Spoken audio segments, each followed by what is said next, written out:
और 24 घंटे बिजली करेंगे। सौम्य प्रसाद मौर्य ने बीजेपी से इस्तीफा दे दिया है, समाजवादी पार्टी का दामन थाम लिया है और अब सौम्य प्रसाद मौर्य बीजेपी पर हमलावर हुए हैं और उनका कहना है कि बीजेपी ने अक़लियतों की हक तलफी की है।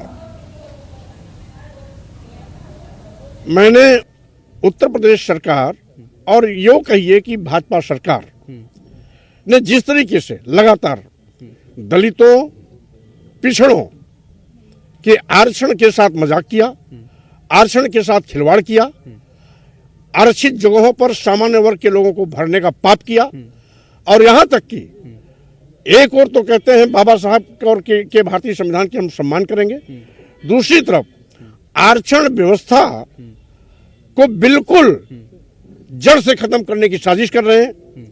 जहां पर आरक्षण से लोग चयनित होते हैं, ऐसे सरकारी प्रतिष्ठान, चाहे राष्ट्रीय सरकारी प्रतिष्ठान हो, चाहे प्रांतीय सरकारी प्रतिष्ठान हो, सरकारी प्रतिष्ठान के साथ साथ अर्ध सरकारी और साथ ही सरकार द्वारा अनुदानित, सरकार द्वारा सहायता प्राप्त, सरकार द्वारा पोषित जितनी भी संस्थाएं हैं, सभी में आरक्षण के माध्यम से भर्तियां होती हैं और इन सभी संस्थानों को बारी बारी से ये निजी क्षेत्रों में दे रहे हैं और निजी क्षेत्रों में जाने का मतलब आरक्षित वर्ग के लोगों का आरक्षण का सुपड़ा साफ।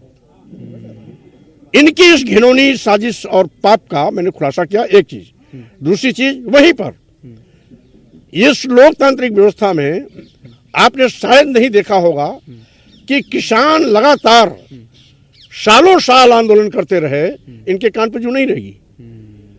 ये वापस तब लिया जब इनको अपने वोट खिसकने का ख्याल आया। किसान के हितों की रक्षा में नहीं किया, वोट बचाने के लिए किया। वहीं पर बेरोजगार नौजवानों पर लाठियां भाजी गई।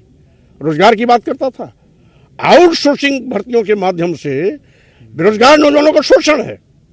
जब सरकार पर आर्थिक व्यय पूरा पड़ रहा है तो वो पूरा लाभ भी बेरोजगार नौजवान जो चयनित हो रहा है उसको जाना चाहिए। ये आउटसोर्सिंग कंपनियों, बिचौलियों, दलालों को मोटा कर रहे हैं क्योंकि वो इनके लोग हैं। न्यूज रूम लाइव में वक्त हो गया एक छोटे से ब्रेक का, जल्द होंगे हाजिर।